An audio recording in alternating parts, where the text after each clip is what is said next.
Welcome back to Have You Read This? A podcast for bookworms, lovers of sarcasm, and coffee addicts. Buckle your seatbelts and prepare for the worst, because here is your host and purveyor of opinions, Jason Morrison. You may need some Tylenol and a heating pad, because Lord knows that is the only way I can get through these episodes.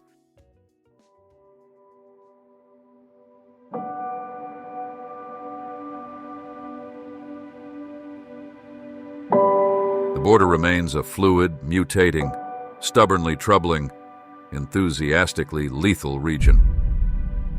Perhaps it's not a region at all. Maybe it's just an idea nobody can agree on. A conversation that never ends, even when it becomes an argument and all participants kick over the table and spill their drinks and stomp out of the room. I was born there.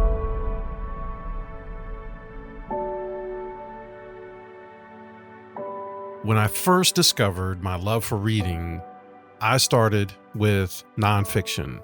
What I love most about reading nonfiction is how one book may reference several others or different events, and that in turn triggers a desire to read more about this new topic.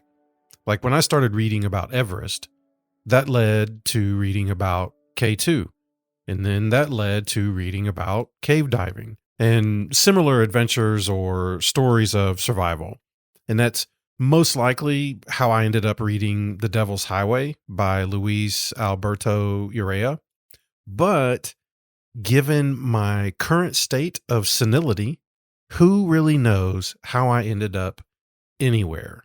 The book takes place in early 2001, I think May, around that time frame. And it follows 26 men and boys who attempted to enter the United States by walking across the southern Arizona desert. And this is an area referred to as the Devil's Highway. We follow these men from being recruited by Mexican gangsters to the border where guides, or coyotes as they're referred to, take over. And finally, their journey in 115-degree heat in the sun out in a national wildlife refuge. 14 of these did not make it and died out in the desert. And the survivors had managed to signal Border Patrol and were thankfully rescued. And I read somewhere it took 5 helicopters to transport them and also to recover those that had died. And all of the survivors also suffered kidney damage from the extreme heat. And this entire book is a vivid and detailed picture that won't be out of my mind anytime soon. And of note, the chapter in which he describes the details of what happens to the human body through hyperthermia was so difficult to read that it turned my stomach to just think about somebody having to experience that. These conditions were so drastic and desperate and inhumane that it hurt to read them. I looked this area up to see more photos of the place and found the official website run by U.S. Fish and Wildlife Service. And their disclaimers are pretty blunt, I guess I should say. It's pretty different than some of the disclaimers you might see on like a typical Parks and Recreation type website. This one in particular, it reads, "Visitors must come prepared to face the landscape alone, sometimes with only what they can carry on their back. Be prepared for anything. Temperatures can dip into the 30s in winter and over 110 in the summer. No mechanical devices are allowed in wilderness, meaning no cars, bikes, chainsaws, or drills. This area does have roads that cut through the wilderness area, but are not connected to it. Also, roads are for high clearance vehicles only, and there is no gas or supplies in the refuge. Make sure to bring enough food and water for an extended trip if problems arise." So yeah, it's not your average disclaimer. And the U.S. Border Patrol also claims that approximately 9,000 migrants have died on the southern border since 1998. So it's a very, very brutal place. This book does more than document the journey, but addresses the reasons and motivations for someone to risk their life to make this type of a trek.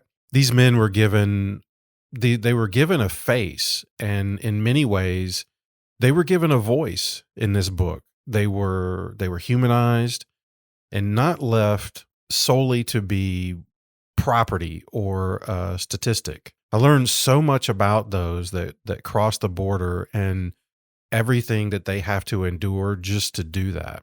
At the same time, The Devil's Highway also discusses the perspective of the Border Patrol agents who work to apprehend undocumented immigrants. It does a great job of pointing out that this situation is not just a simple thing. It's not a cut and dry, some try to make it out to be. And the book, I feel, had a very balanced take on both sides of this. And all of this is done quite skillfully. I've read a ton of nonfiction books that read like encyclopedias, and just having said that out loud, I wonder how many of you out there even have an encyclopedia at your house. And I wonder how many of you, like me, had parents who bought one of those Encyclopedia Britannica sets that took up 900 square feet in the house and weighed 430 pounds.